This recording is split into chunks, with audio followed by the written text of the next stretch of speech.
Hola, bienvenidos todos a Justos por Pecadores por Mingo TV. Esta semana, como ya es costumbre, hemos escogido algunos de los acontecimientos jurídicos más importantes.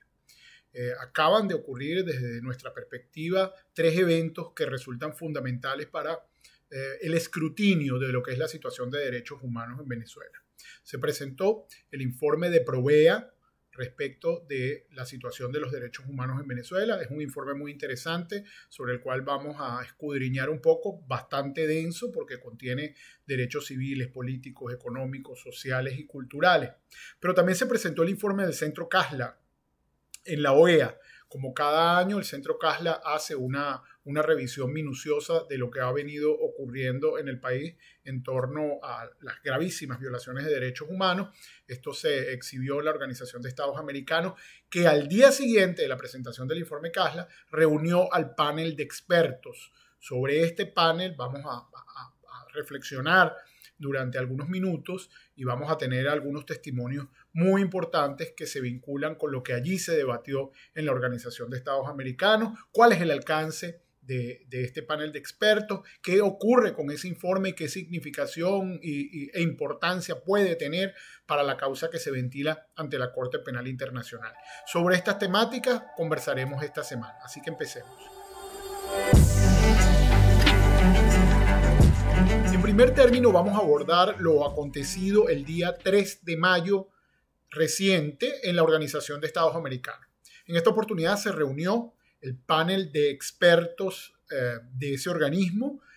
Recordemos que se trata de un panel de expertos que existe desde 2017, que tiene como objetivo establecer si hay racionalidad probatoria suficiente para estimar que en Venezuela se han cometido crímenes de lesa humanidad. Bueno, así empezó este panel. Lo que está haciendo en este momento es ahondando respecto de la información recabada, porque ya sabemos que existe una postura, al menos de la Fiscalía ante la Corte, de considerar que efectivamente se han producido crímenes de lesa humanidad en Venezuela, y esto ha sido refrendado de alguna manera por la Sala de Cuestiones Preliminares. Lo ocurrido el 3 de mayo es de una relevancia fundamental para la historia del país. Y así lo planteo porque se ha dado un paso más para tratar de acreditar algo que desde mi entender es el quid del asunto en este momento en la Corte Penal Internacional, y es el principio de complementariedad.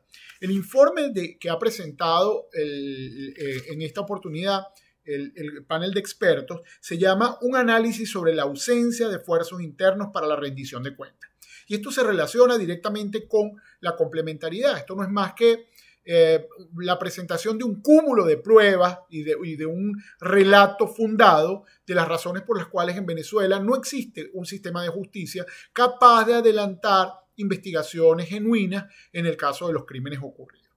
Recordemos que la complementariedad tiene como eje transversal el análisis de saber si el Estado tiene las capacidades institucionales para llevar a cabo investigación, individualización, procesamiento, imposición de sanciones, pero también reparación del daño a las víctimas de crímenes de lesa humanidad. Los autores o partícipes tienen que ser castigados por estos crímenes, pero sobre todo los altos responsables, es decir, aquellos que se encuentren dentro de la cadena de mando, hayan dado las órdenes, hayan proporcionado medios para que esto ocurra, recordando que nos encontramos en el contexto de un ataque sistemático y generalizado a la población civil como parte de una política de Estado. Entonces, este informe tiene una particular importancia, y es que va dirigido justamente a reforzar la complementariedad. Está dirigido escuchó a decenas de víctimas y fue acreditando cómo las causas o los eventos o los sucesos mediante los cuales se cometieron crímenes en su contra, cualquier tipo de crímenes, porque ya vamos a ver que es un gran abanico de ellos, no han avanzado, y que en algunos casos, cuando se ha logrado el procesamiento de alguien, se trata de los autores materiales, es decir, aquellos de rango más bajo que no tienen una real incidencia sobre la política pública o la política de Estado, sino son los meros ejecutores. Antes de entrar a desmenuzar un poco lo que allí ocurrió, pero también a escuchar a algunos de los que fueron protagonistas de este evento, vamos a abordar por qué, quiénes integran este panel de expertos, cómo llegamos a este panel de expertos, cuál es el trabajo que han hecho de manera previa, de modo de que tengamos como todo el panorama y que podamos tener una opinión fundada sobre lo que hacen y el alcance de sus observaciones. Pero vale la pena detenernos un momento para tratar de explicar en qué consiste el panel de expertos de la Organización de Estados Americanos que recientemente se reunió y además escuchó víctimas en un acto, bueno, realmente de reivindicación de las víctimas, pero desgarrador desde la perspectiva de los relatos. El panel de expertos existe desde septiembre del 2017. Ha presentado 3 informes. Uno fue en mayo del 2018, el segundo en mayo del 2023 y este de mayo del 2024. Es una iniciativa de la Organización de Estados Americanos, pero específicamente del doctor Luis Almagro, secretario general, a quien hay que agradecer todo el esfuerzo que de manera permanente y además sostenida y con tanta vehemencia ha venido adelantando para esclarecer los crímenes de lesa humanidad en Venezuela y para impulsar que se lleve a cabo una justicia internacional real. En aquella oportunidad, el panel de expertos tenía unos objetivos que, desde mi perspectiva, ya se cumplieron. Estos eran supervisar un proceso y analizar una información y a partir de ella tratar de establecer si se habían cometido crímenes de lesa humanidad en Venezuela para tratar de recomendar a la Corte Penal Internacional que iniciara una investigación. Esto ya ocurrió. Por supuesto, los informes del panel de expertos contribuyeron de alguna manera a brindar claridad y sustento probatorio a la fase en la que ya nos encontramos, además del esfuerzo de diversas ONG, abogados, defensores de derechos humanos, etcétera, y la remisión de 6 estados. Sobre esos detalles hablaremos tal vez de manera posterior, pero esa fase ya se cumplió, de modo que en la actualidad tiene unos objetivos que son distintos y es seguir acreditando, primero seguir advirtiendo que los crímenes de lesa humanidad están ocurriendo. Mientras estamos conversando el día de hoy, los crímenes siguen ocurriendo. Es decir, el Estado a través de sus organismos sigue persiguiendo, torturando, encarcelando. Es decir, la totalidad de los crímenes de lesa humanidad que están en el artículo 7 del Estatuto de Roma se están ejecutando en este momento como un plan desde el poder, como un plan de terror desde el poder. Inicialmente, bueno, y se mantienen, al principio eran 3 expertos, ahora son 4, se designó a Santiago Cantón de Argentina. Recordemos que Santiago Cantón fue secretario ejecutivo de la Comisión Interamericana de Derechos Humanos, es un profesor universitario, una persona de inmenso valor en los temas de defensa de derechos humanos en toda la región, yo creo que un referente de habla hispana.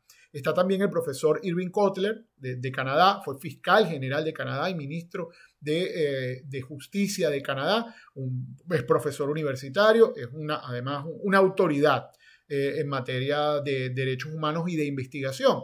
Está también el doctor Manuel Ventura Robles de Costa Rica. Él es un ex juez de la Corte Interamericana de Derechos Humanos, así que podemos estar tranquilos en ese sentido, que no habrá visto en la Corte Interamericana, que además ha marcado pautas en todo lo que tiene que ver con la investigación, procesamiento, respeto, investigación, procesamiento de los autores en temas de las recomendaciones, pero en el tema de responsabilidad de los estados, que es finalmente lo que ve la Corte Interamericana de Derechos Humanos, y además a cómo debe readaptarse o reinventarse la institucionalidad para que trabaje adecuadamente en función del respeto, la tutela y la realización de los derechos humanos.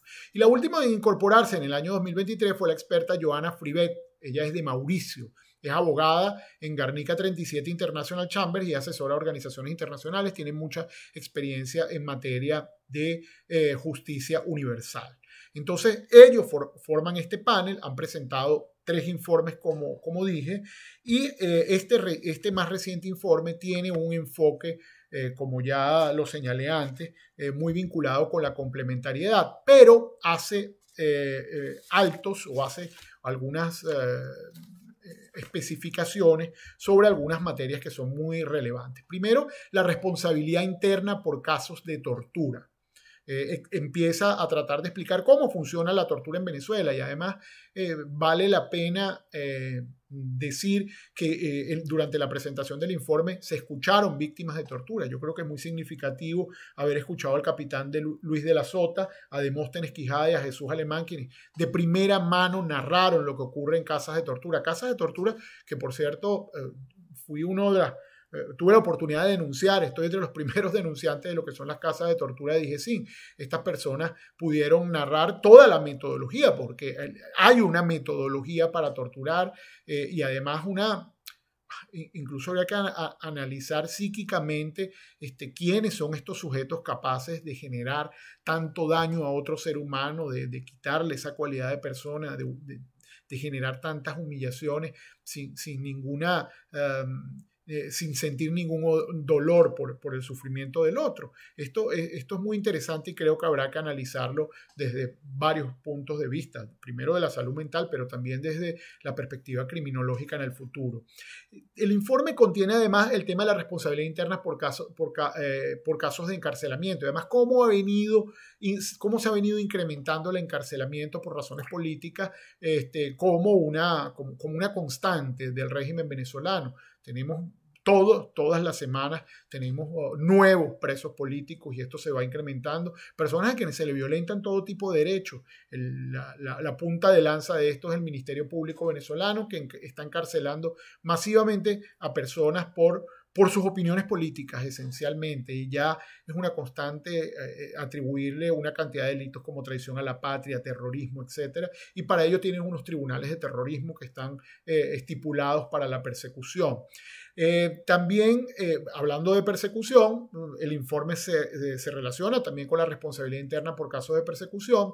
Tiene un apartado sobre la responsabilidad por casos de violencia sexual. Recordemos que ya fue denunciado por la Misión de Determinación de Hechos y también consta en algunos informes de la Corte, de la Fiscalía ante la Corte, diversos casos de agresiones sexuales, sobre todo de personas en contextos de detención, de detenciones preventivas o detenciones por cualquier razón, han sido torturadas y se ha utilizado la violencia sexual o amenazas de violencia sexual como un mecanismo para reducirlo, para tratar de doblegar a las personas. Así que también se refiere a esto.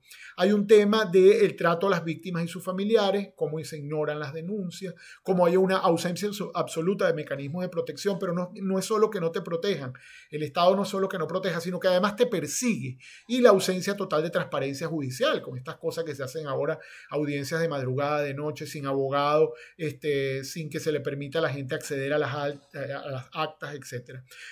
También hay una referencia a la falta de justicia restaurativa. Por más que se establezca la responsabilidad o la violación de un derecho, no se restablece el daño, no se repara el daño en Venezuela y no hay un mecanismo expedito, una jurisdicción para esto, como tienen algunos otros estados. Incluso en Colombia existe un procedimiento breve, sumario, eficaz para tratar de que hayan procesos de reparación rápido.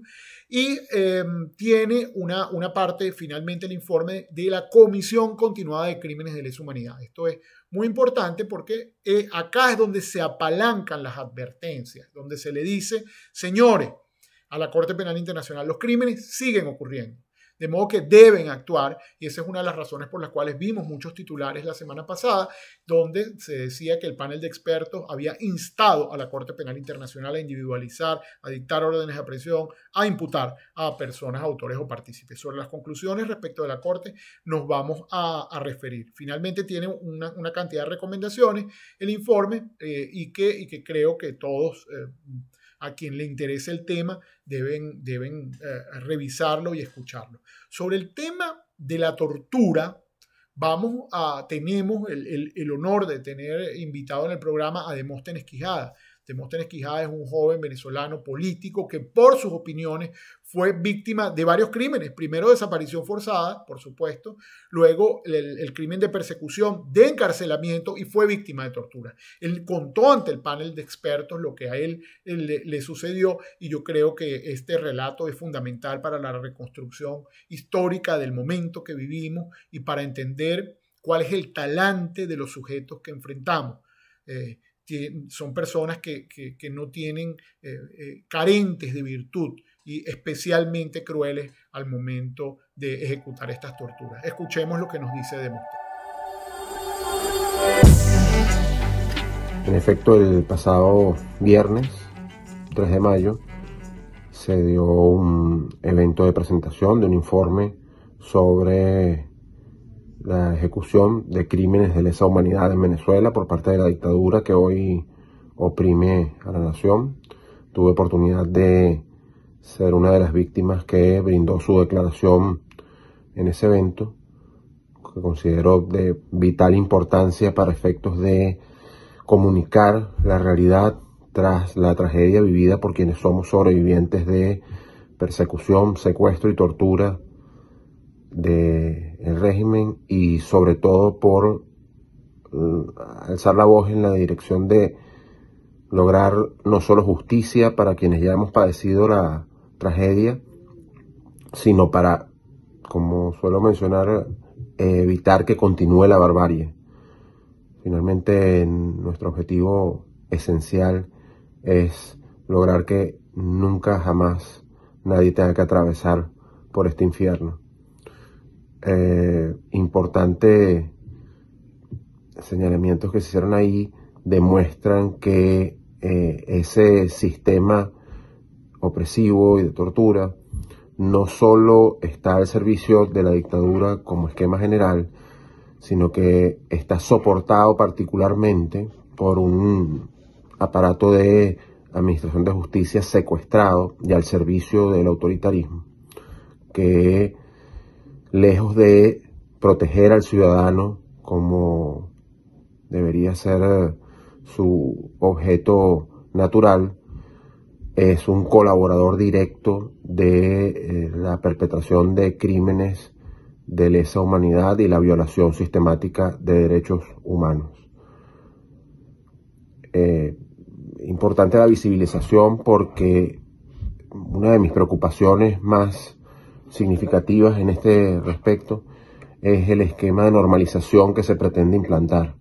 Hay un esfuerzo denodado, sistemático, evidente, en términos comunicacionales, en términos diplomáticos, en términos políticos en general, de parte del autoritarismo, de buscar escenarios de normalización que pretendan hacer pasar a una dictadura opresiva por ser un gobierno democrático, lo cual evidentemente es falso. Y por ello testimonios e iniciativas como esta son de tanta importancia para dejar al descubierto la naturaleza oprobiosa real de este sistema.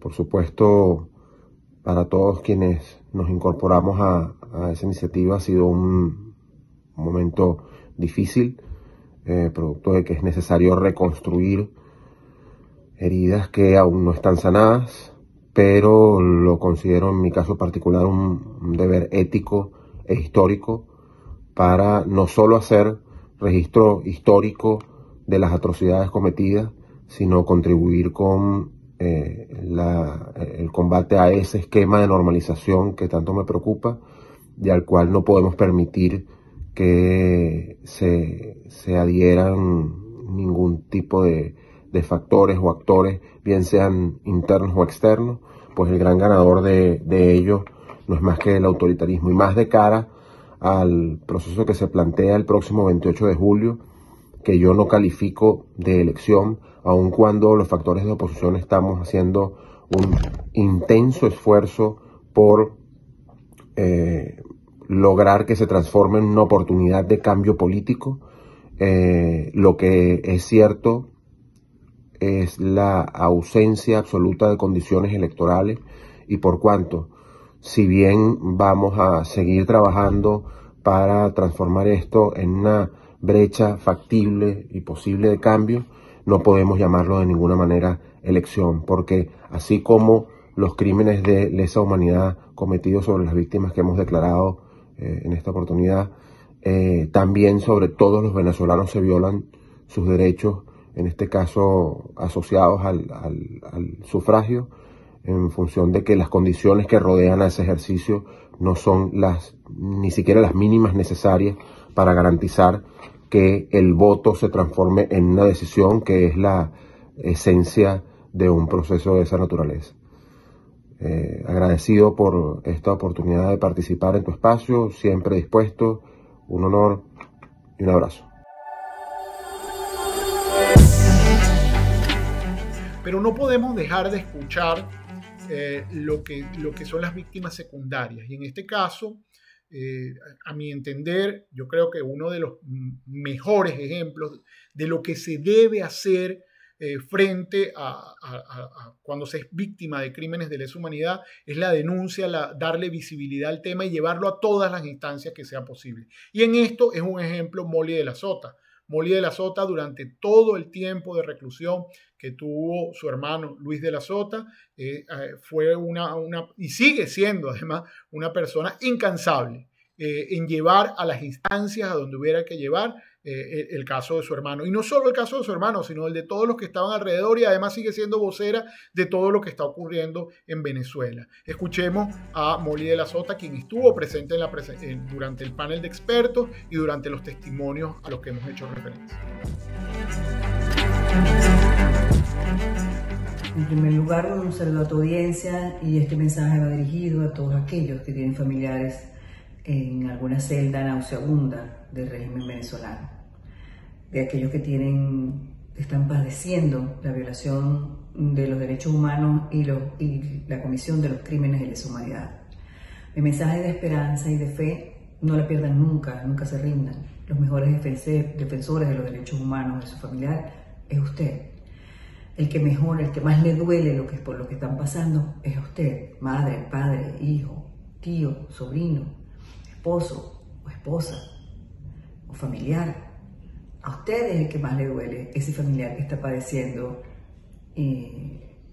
falta de atención médica, detención arbitraria, tortura, falta de salida al sol, falta de actividades recreativas, deportivas, religiosas, falta de justicia. Es a usted quien le duele más que a cualquier persona, cualquier ONG o cualquier abogado. Así que creo que mi mensaje debe ser orientador, y lo primero que nosotros debemos hacer como familia es denunciar. Antes de ir a los organismos internacionales, nosotros tenemos que cubrir todas las instancias nacionales, llámese Defensoría del Pueblo. Cada estado tiene una oficina de esa defensoría, que aunque no sirva para nada, que nos sirva a nosotros para demostrar que precisamente no hace nada. El Ministerio Público, la Oficina de Atención a la Víctima, que tantas veces se ha dicho que ha favorecido todos estos derechos humanos, a nosotros nos toca demostrar que tampoco funcionan para nada. Pero si no denunciamos, no lo podemos demostrar. Tenemos que ir a las oficinas de atención a la víctima o a la Dirección de Derechos Humanos en el Ministerio Público, y nosotros mismos lo podemos hacer. También denunciar ante los tribunales, sean ordinarios de terrorismo, sean tribunales militares, también allí se denuncia.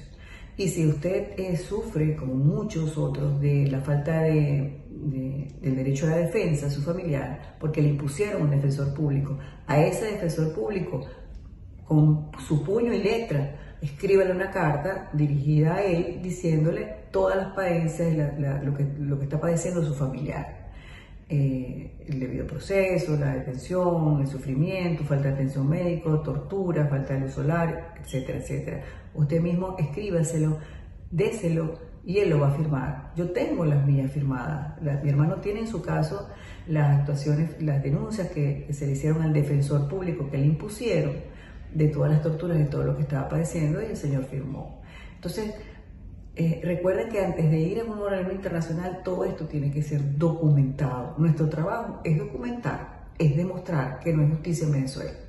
Y una vez que ustedes tengan todo eso, tenemos un proceso de investigación por parte de la Corte Penal Internacional por crímenes de lesa humanidad, llámese persecución, torturas, violencia sexual, detenciones arbitrarias, desapariciones forzadas. Todo eso hay que subir un link, en el link de la Corte Penal Internacional, y suban esos documentos que ustedes han recogido. Lo primero es que tengan que entender que esto va a pasar y va a venir un después, y nosotros debemos prepararnos para ese después. Debemos prepararnos para demostrar de que hubo una gran injusticia, de que sí se cometieron crímenes de lesa humanidad en Venezuela.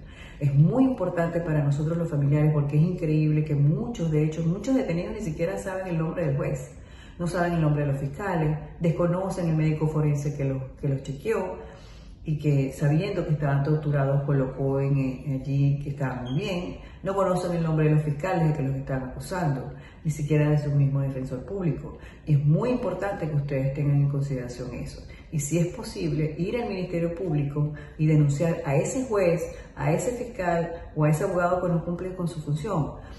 Nosotros, en el caso de mi hermano, nosotros denunciamos al coronel Hanover Guerrero, uno de los peores torturadores que ha tenido en la DGCIN, porque amenazaba de muerte a mi hermano. Y su nombre y su apellido está en ese documento. Lo importante es eso, que nosotros denunciemos. Estamos exigiendo que se les respeten sus derechos humanos, sus derechos fundamentales, su debido proceso. Nosotros, los familiares, siempre nos detenemos y decimos, bueno, mi hijo, mi esposo, mi sobrino, mi hermano es inocente. No, lo que nosotros tenemos que exigir es justicia.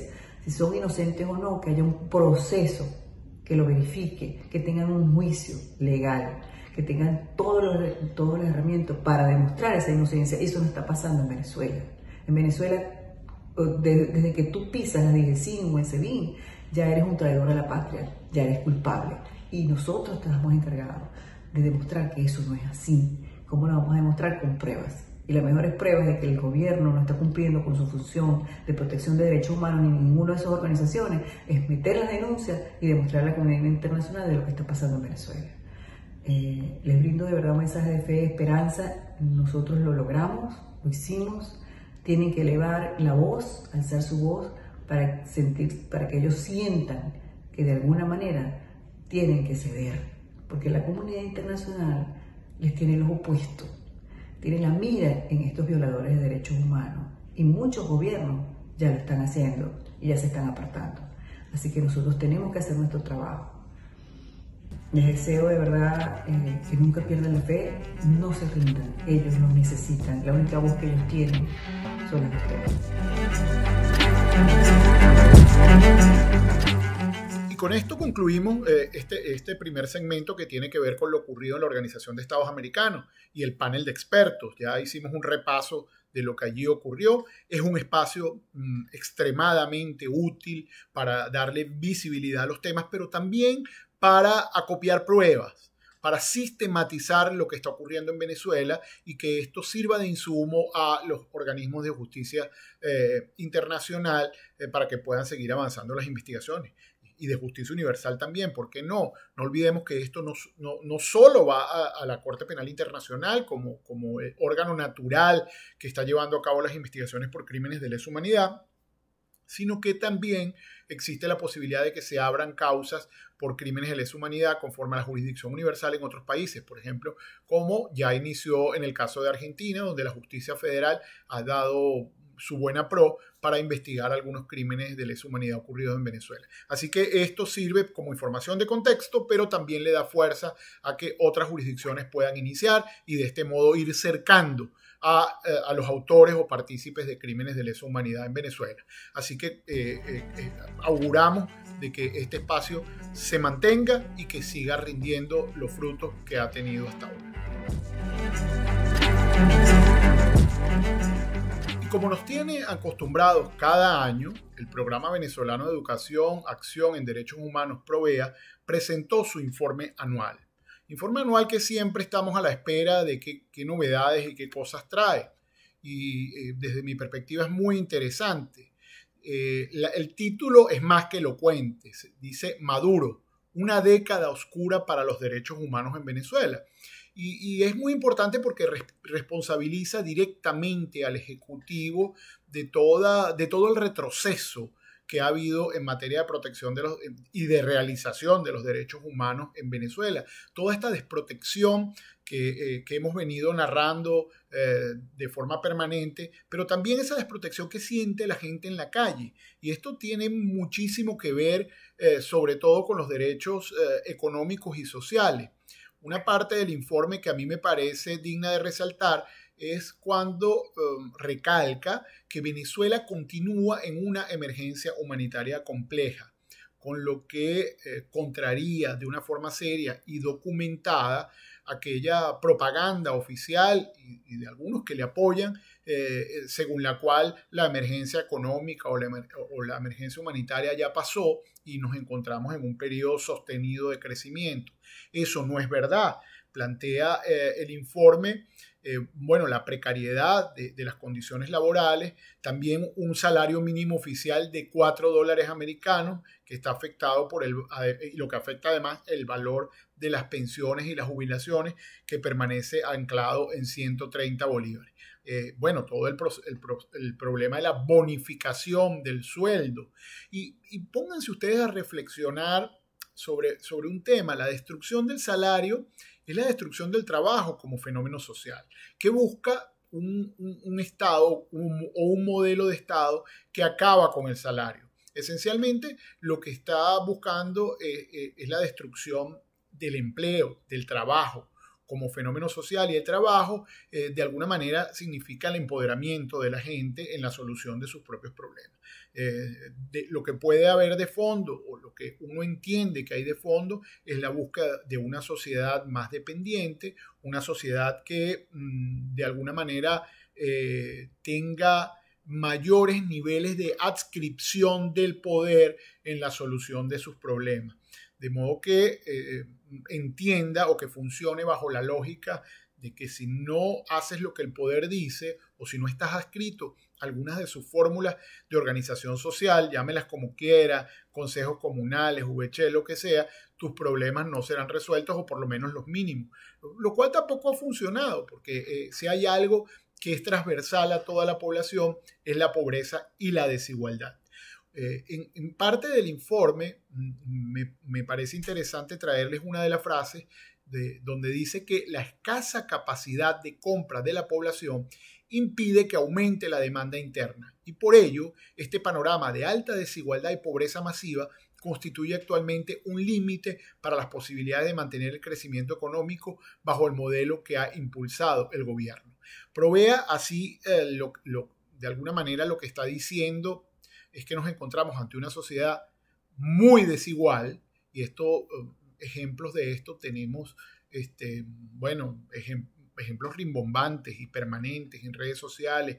Vemos a los altos jerarcas del Estado cómo exhiben riqueza de manera impúdica, exhiben sus viajes, camionetas de lujo, aviones privados, jets, y el modo de vida que llevan muchos de sus familiares, los cuales han causado tanta conmoción en la misma población que cuestiona que esto esté ocurriendo. Y sin embargo, vemos a pensionados y jubilados en la calle peleando por la situación, por la hambruna que están pasando. Vemos una situación de abandono de niños en la calle. Muchos de ellos, los padres han tenido que ir al exterior en búsqueda de mejores condiciones de vida y han ido abandonando a los niños. Vemos unas condiciones de inseguridad que parecen transversales a todas las barriadas del país, de modo que hay un deterioro de la calidad de vida de la gente que es muy evidente, y mientras eso ocurre existen unas exaltaciones a la riqueza, a la banalidad,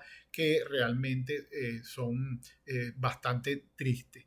En algunas de las cifras que plantea Provea sobre esto, dice que solo el 16% de los hogares consume una cantidad suficiente de alimentos. Imagínense, 16 de cada 100 hogares tiene una alimentación adecuada. 50.6 dedican casi todo su presupuesto a alimentos. Eso es más de la mitad de la población venezolana. Todo lo que ingresa lo dedica exclusivamente a la alimentación. Y 45.2% de la población está en inseguridad alimentaria. En materia de acceso a los servicios básicos, las cifras son alarmantes, son lapidarias, denotan el fracaso del modelo de Estado. 69% de la población sufre severas restricciones, por ejemplo, para el acceso al agua potable. En Venezuela esto es un problema que es absolutamente generalizado. Casi nadie le llega agua por tubería. La gente tiene que pagar por camiones de agua. Todo el sistema de distribución del agua en Venezuela fue desmontado, fue destruido durante estos 25 años de revolución. 61.9% enfrenta graves fallas de electricidad. Vemos como los apagones forman parte de las dinámicas actuales en casi todas, incluso en las ciudades. Antes se había trasladado un poco más a las poblaciones más alejadas de los centros urbanos, pero ahora lo vemos como está ocurriendo en los centros urbanos cada vez con mayor frecuencia. Y 49.4% tiene escaso o nulo acceso a los servicios de transporte. Con ese panorama inicia el informe de Provea en materia de derechos sociales y económicos. A eso agrégale todo lo que tiene que ver con la persecución a sindicalistas, gremios, a algunas organizaciones políticas, que lo que han hecho es tratar de darle visibilidad a esto que está ocurriendo, a estos contenidos. Sindicalistas son perseguidos por el tema del salario, las agresiones a las que han sido sometidos nuestros abuelos venezolanos de la tercera edad que han salido a protestar por las pensiones infames que reciben y han sido agredidos por organismos de seguridad del Estado. Así que esta primera parte del informe yo creo que es revelador respecto de la situación que vive el país en materia de derechos económicos y sociales. Una de las cosas que el informe plantea y que Maduro y que el régimen no quiere que sepa es que entre 2015 y 2022 Venezuela cayó 39 puestos en la medición del Índice de Desarrollo Humano que realiza el Programa de Naciones Unidas para el Desarrollo, el PNUD. Esto es muy importante porque el régimen sabe que esto está ocurriendo y coloca a una cantidad de personas a decir de manera reiterada, porque todavía creen que por más que reiteres una mentira se convierte en verdad, de que la asistencia, por ejemplo, a centros comerciales, que haya conciertos de algunas figuras artísticas mundiales dentro de Venezuela y que se llenen los conciertos, constituyen indicadores del desarrollo humano. No son indicadores de desarrollo humano. El desarrollo humano tiene que ver con el acceso a los servicios públicos, con la alfabetización, el acceso a la educación y quienes llegan a graduarse de bachiller, quienes entran a la educación universitaria, como quienes logran hacer posgrado, pero también qué publican las universidades y cuánto publican, cuántas investigaciones se hacen dentro del país, el tema de la alimentación, cuántas personas tienen problemas para alimentarse, etc. Entonces, eso es el desarrollo humano. ¿Por qué? Porque lo que ahora se sabe desde hace algunas décadas es que está en la inversión en la gente y en la capacidad de la gente de convertirse en factor de resolución de sus propios problemas. Es allí donde se apalanca el desarrollo de los países. Los países no son ricos porque tengas mucho petróleo, no son ricos porque tengas mucho oro, no son ricos porque tengas mucho hierro o diamantes, porque Venezuela tiene todo eso. Son ricos en la medida en que la gente tiene capacidades para hacer cosas, en que la gente tiene capacidades para desarrollarse, para generar soluciones a sus propios problemas, para avanzar como seres humanos en la vida y que esas herramientas las tienen sin tener que preocuparse por hacer la cola del gas, teniendo acceso a internet y a informarse, saber que si eres un buen estudiante llegarás a la universidad, saber que no se te va a ir la luz cuando estás presentando un examen, etc. Es decir, todo lo que es normal en gran parte del mundo constituye prácticamente un lujo en Venezuela. Entonces, esta caída de la medición del índice de desarrollo es la medida del fracaso de lo que ha sido en Venezuela la revolución bolivariana. Cuando uno quiera entender cuáles son los verdaderos indicadores, tiene que ir a estos índices de desarrollo humano. Venezuela está ahora, se analizaron 193 países. Venezuela está en el puesto 119. Es decir, seguimos retrocediendo. Estamos a la saga del planeta en desarrollo humano. Y esto tiene que alarmarnos a todos. El país por venir tiene que invertir en la gente. y tiene que invertir en que la gente tenga servicios públicos, que tenga salud, tenga educación, tenga transporte, pueda constituirse en un factor que empuje el desarrollo de la nación, no en una persona que espere las soluciones por parte del Estado, que es el modelo que ha venido tratando de imponer el régimen venezolano, seres dependientes, y por eso todos los planes supuestamente sociales son absolutamente asistencialistas. Esto lo devela también el informe de Provea de este año. Pero quiero hacer un especial inciso sobre el tema del derecho a la integridad personal. Y esto es una situación que realmente nos convoca a todos. No hay nada que genere más inseguridad que los organismos de seguridad del Estado, de seguridad entre comillas, arremetiendo contra la gente. Una importante observación de lo que plantea Provea es que las comunidades pobres, las cárceles del país, la violencia institucional de los agentes de seguridad del Estado ha sido empleada como un mecanismo de control social contra los excluidos y disidentes políticos. Toda la utilización de la fuerza desmedida contra las manifestaciones, las marchas, pero también contra las barriadas pobres o donde hay mayores dificultades económicas, se observa cómo con mayor envergadura la mayoría de estos planes van dirigidos, o estos supuestos planes de seguridad van dirigidos a arremeter contra esos segmentos poblacionales, quienes se ven impedidos de protestar o de articular cualquier fórmula para protestar por sus derechos sin que sean objeto o víctimas de una arremetida institucional de manera casi inmediata. Vamos a ver cómo en un pequeño segmento, cómo explica Provea una cifra que es absolutamente alarmante, y es que entre 2013 y 2023 al menos 10.085 personas fueron asesinadas por organismos de seguridad de Estado. Estamos hablando de más de 10.000 personas que murieron a manos de estos supuestos operativos de seguridad, pero también en el contexto de manifestaciones públicas. Veamos un breve segmento de lo que allí se plantea y reflexionemos un poco sobre ello. Entonces, bueno, ¿cuáles son nuestros datos que tenemos en el informe? Con respecto al derecho a la vida, durante estos 10 años de gestión de Nicolás Maduro, entre 2013 y 2023, hemos registrado 10.085 personas asesinadas por los cuerpos de seguridad del Estado venezolano. En 2023 fueron 620 personas. Es importante resaltar que en este año, al igual que en el resto del conjunto del periodo, la mayoría de estas víctimas son jóvenes, entre 18 y 30 años. El 59% de estas víctimas de 2023 son personas jóvenes, mayoritariamente hombres, de los sectores populares. Y en este mismo año también es la Policía Nacional Bolivariana, el cuerpo de seguridad que es presuntamente responsable de 30% de estas víctimas y siendo así, digamos, el que encabeza la lista de cuerpos de seguridad que comete estos patrones de violación.